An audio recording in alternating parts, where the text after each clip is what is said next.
The COVID vaccine was long attributed as one of President Trump's main accolades during his first term. But throughout his second, the vaccine has been criticized. Let's go to Emma Withrow from the Fact Check team. And there have been multiple reports, Emma, that the FDA might issue a black box warning on that vaccine through the FDA Commissioner denied this. What do we know at this point? Is this all still speculation? Yeah, so at this point, all still internal speculation coming from an internal source. And according to CNN, citing people who are familiar with these internal FDA discussions, the agency is exploring whether to add a black box warning to COVID-19 vaccines, but that would be actually the strongest warning the FDA can put on a medical product that's typically reserved for things like risks linked to death or serious injury. But it's important to say very clearly the FDA Commissioner actually denied these recent reports in an interview with Bloomberg, who said that they have no plans to issue this warning.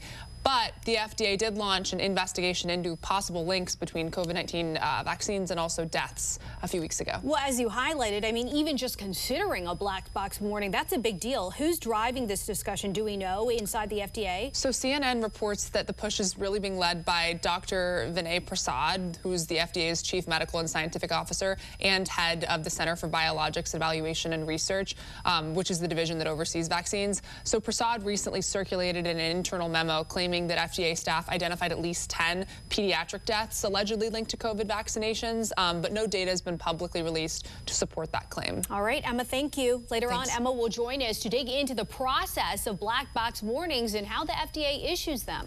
According to multiple reports over the last few weeks, the FDA may be planning to add a black box warning, which is the most serious warning to COVID vaccines. The FDA Commissioner denied this, but they have opened an investigation into COVID vaccine-linked deaths. Let's go to Emma Withrow from the Fact Check team. So on its most basic level, we know that this is the most serious classification. Yeah. It could show potential ties of death and other serious risks. What else do we know? Yeah, so like you said, strongest warning that they can put on a medical product. A black box warning is also called a boxed warning, and it appears at the very top of a drug or vaccine label, literally boxed in black, and it's used to flag risks like death, permanent injury, or life-threatening reactions that doctors and patients are supposed to really weigh carefully. So how does the FDA normally decide to issue a warning like this? So according to some regulatory experts interviewed by CNN, there's usually a very public process that takes place that often includes the FDA announcing it's reviewing a safety concern,